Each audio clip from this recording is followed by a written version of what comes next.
আরেকটা বাড়াবাড়ি আছে, আর নবী এর ভবিষ্যৎবাণী করে গেছে আগে থেকে।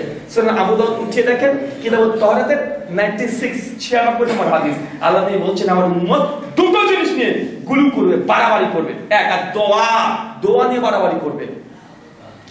আমি যখন প্রথম আবু দাউদ হাদিসটা বললাম এই সর্বোচ্চ আশ্চর্য, তাই তো আবু দাউদের 96 নবী বলছেন আমার উম্মত দুটো জিনিস নিয়ে গুলু করবে, বাড়াবাড়ি করবে। তার মধ্যে একটা হচ্ছে দোয়া নিয়ে বাড়াবাড়ি করবে। বাড়াবাড়ি হচ্ছে না? হচ্ছে। অনেক রকমের বাড়াবাড়ি আছে, আমি জাস্ট একটা বললাম যেটা শিরকি দোয়া। দুই, দেখেন আরো দেখেন, যখন দোয়া করছে বিশেষ করে ওয়াজ মাহফিলের ময়দানে, হুজুরকে আপনি এসে 200 টাকা দিয়েছেন যে আমার মাধ্যমে দোয়া করে দেন, হুজুর দোয়া করছে অমুকের বেটা দিল এত টাকা দান, আল্লাহ তুমি তাকে জান্নাত দিতে করিও না, ভুল না, কি কি যেন বলে, আচ্ছা না কথা বলেন। ওই 200 টাকা দিয়ে একটা মদখোর মাতালকে জান্নাতের দরজা ভেঙে পাল্লা দিয়ে আপনি ঢুকিয়ে দেয়। মানে এমন এমন শব্দ করে, ওই যে আল্লাহ তুমি তাকে জান্নাত দিতে করিও না ভুল, বলেন তবে আল্লাহর ভুল হয়? আল্লাহর ভুল হয়? কিন্তু এই শব্দগুলো বলা হয় কি হয় না? ওই যে গানের পরে যে কবিতাগুলো বলা হয় তার অধিকাংশ আল্লাহকে অপমান করা হয় আর বান্দাকে বড় করা হয়। ভালো করে লক্ষ্য করে দেখবেন, আল্লাহ সিফাতের বিরুদ্ধে চলে যায় কবিতা বলতে গিয়ে, আর যে দান করছে তার মাহাত্ম উঁচু করতে গিয়ে। যদি প্রত্যেকটা বিশ্লেষণ করতে হয় অন্যের সাথে করা যাবে, এই শব্দগুলো প্রত্যেকটা নিয়ে আসেন, বান্দাকে উঁচু করছে আর আল্লাহকে মানে বুঝাচ্ছে যে আল্লাহ হয়তো ভুল করে, আল্লাহ হয়তো কবুল করে না, আল্লাহ হয়তো ঠকাতে পারে। এই কথা বলে যে আল্লাহ তুমি দিও না তার দানে দিও না কো ফাঁকি, এই শব্দ আছে। বলে কি বলেন কথা বলেন, আল্লাহ ফাঁকি দেয়, আল্লাহ বান্দার সঙ্গে ফাঁকি দেয়। কিন্তু এই কথাগুলো বলছে দোয়া নিয়ে বাড়াবাড়ি। দোয়ার মধ্যে দেখবেন দোয়া করছে ছন্দ মিলিয়ে, আছে না নাই? দোয়া ছন্দ মিলিয়ে করছে কি করছে না? দোয়া ছন্দ মিলিয়ে করছে। সে বুখারী মুসলিম স্পষ্ট হাদিস, ছন্দ মিলিয়ে দোয়া করা একদমই জায়েজ নয়। নবীর স্পষ্ট মারফু হাদিস থেকে প্রমাণিত, ছন্দ মিলিয়ে দোয়া করা এটা মুশরিকদের কাজ, এইভাবে দোয়া করা যায় না। কিন্তু আমরা তারপরে করছি দোয়াতে 1 ডজন কমপক্ষে বাড়াবাড়ি আছে, শিরকি বাক্য আছে, বিভিন্ন রকমের দোয়ার মধ্যে আমরা সীমা লঙ্ঘন করছি। আল্লাহ সুবহানাহু ওয়া তাআলা এই দোয়ায় বাড়াবাড়ি থেকে আমাদেরকে পরিত্রাণ দান করে সকলে বলি আমিন। কিন্তু মানুষ তো আমরা আবেগী মানুষ। হুজুর আপনি যাই বলেন না কেন, নামাজ শেষে যদি ওইভাবে মুনাজাত না হয় না কেমন ভালো যেন লাগে না। নামাজ পড়লাম, 1 সপ্তাহ নামাজ পড়িনি, শুক্রবারে তো আমি আসি, সময় পাই না, শুক্রবারে আসি। আগে দেখতাম মসজিদ ইমাম কত সুন্দর কাকি করে দোয়া করতো, ভালো লাগতো। আর এখন কি সব নতুন ডিজিটাল হুজুর আসলো, দোয়ায় তুলে দিল কেন? ওই যে হাত তুলে সবাই মিলে এখন আমরা কাদাকাটি করে দোয়া করি না, বা তাদের ভাষাতে মুনাজাত করি না, তার জন্য এখন আমরা দোয়া তুলে দিয়েছি। উনি বুঝলেই না যে আসলে দোয়া পৃথিবীর কোনো মানুষ তুলেনি, আমরা যেটা করেছি দোয়া করার কিছু পদ্ধতি তুলে দিয়েছি। কেন? তুমি বাড়াবাড়ি করেছো, আমরা তুলে দিয়েছি। আর আমরা মনে করি যে দোয়া মানে কি? দোয়া মানেই তো হাত তুলে করতে হবে। আরে দোয়া করবো যদি হাত না তুলি, এটা কেমন দোয়া হলো বাপু?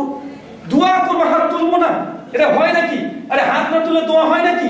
মানুষের মধ্যে এটা ঢুকে আছে, কিন্তু আমরা বুঝলাম না যে দোয়া মানে যে হাত তোলা এমনটা নয়। অনেক আবেগ দিয়ে বলছে আরে আল্লাহর কাছে তো চেয়েছি, দুর্গার কাছে তো চাইনি, আমরা তো আহলে হাদিস, আমরা দরগার কাছে চাই না, আমরা তো আল্লাহর কাছে চেয়েছি।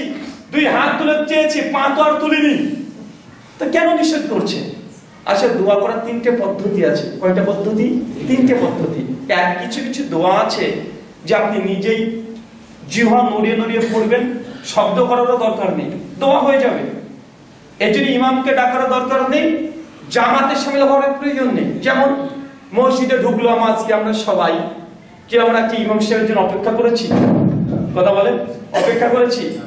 বা আমরা কি কেউ হাত তুলে দোয়া করেছি? বা সবাই মিলে লাইন দিয়ে জামাত মাধ্যমে দোয়া করেছি? তো এটাই তো দোয়া, কেন হাত তুললেন না? আচ্ছা যখন মসজিদ থেকে বের হয়ে চলে যাব, ওই সময় থেকে হাত তুলে দোয়া করে করে বের হন? কেন মসজিদ থেকে বের হওয়ার দোয়া আছে না? আছে তো।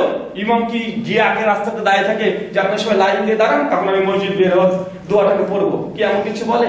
কেউ তো বলে না। তার মানে বোঝা গেল যে আপনি অনেক দোয়া করেন যে হাতও তুলেন না, ইমামের অপেক্ষাও করেন না, আর সম্মিলিত হওয়ার চেষ্টাও করেন না। জাস্ট অনিচ্ছ স্বরে জিহ্বা নড়িয়ে নড়িয়ে বলছেন, আপনার দোয়া হয়ে যাচ্ছে। আচ্ছা বাথরুম করে ঢোকার সময় দোয়া আছে না? হাত তুলে করেন, ইমামকে ডাকেন, কেন এই দোয়াটা পছন্দ হলো না? আপনি মনে করছেন দোয়া মানে যে হাত তুলে, তো বাথরুম করে ঢোকার সময় তো দোয়া আছে, বাথরুম থেকে বের হওয়ার সময় দোয়া আছে না? আছে। বাড়ি থেকে বের হওয়ার দোয়া আছে না? আছে। কে হাত তুলে? কে ইমামকে ডাকে? যখন বাজারে প্রবেশ করছেন দোয়া আছে না? নাই। তখনও আছে। পোশাক পরার দোয়া আছে, জুতো পরার দোয়া আছে, যানবাহনে ওঠার দোয়া আছে, আয়নাতে মুখ দেখার দোয়া আছে, কয়েক হাজার এই ধরনের দোয়া আছে, যে কেউ একজন হাত তোলেন। তো এই দোয়া বলে কবুল হবে না? দোয়া করার কিছু কিছু পদ্ধতি আছে, জাস্ট জিহ্বা নড়িয়ে নড়িয়ে করবেন, উচ্চারণ করবেন, দোয়া হয়ে যাবে। এই জন্য হাত তোলার দরকার নেই, ইমামকে ডাকার প্রয়োজন নেই। তাহলে এই দোয়াগুলো যেমন ফরজ নামাজের শেষে, জানাজার শেষে, ঈদের নামাজের শেষে, বিবাহ মজলিসের শেষে, কোন ইসলামী আলোচনার সভার শেষে, এইগুলো হচ্ছে শুধু জাস্ট জিহ্বা নড়িয়ে নড়িয়ে পড়বেন, দোয়া হয়ে যাবে। আল্লাহ নবী কি তিনি জুমার খুতবা দেননি? তিনি কি বিদায় হজ্জের ভাষণ দেন নাই? তিনি কি ওয়াজ নসিহত করেন নাই? তিনিও তো করেছেন। একবার মুমিন মুসলমান জানার চেষ্টা করলো না যে আমার নবী যখন আলোচনা শেষ করতেন শেষে কোন দোয়াটা পড়তেন? এটা আমরা কখনো খুঁজে দেখার চেষ্টা করলাম না। নবী তো প্রত্যেক জুমাতে খুতবা দিয়েছে, নবী তো সাহাবীদেরকে অনেক নসিহত করেছে, বিদায় হজ্জের ভাষণ দিয়েছে, মৃত্যু 83 দিন আগে তিনি বিদায় হজ্জের বিখ্যাত ভাষণ দিয়েছে। তো তিনি কিভাবে যে খুতবাটা দিলেন, কিভাবে তিনি যে মানুষকে নসিহত করলেন, কিভাবে তার এই আলোচনা তথা খুতবা তিনি শেষ করলেন, এটা আমরা দেখার চেষ্টা করলাম না। নিজের মতো আমরা এগুলোকে বানিয়ে দিলাম। আল্লাহ সুবহানাহু ওয়া তাআলা তুমি আমাদের প্রত্যেককে সুন্নাহ মোতাবেক দোয়া করার তৌফিক দান করো, সকলে বলি আমিন।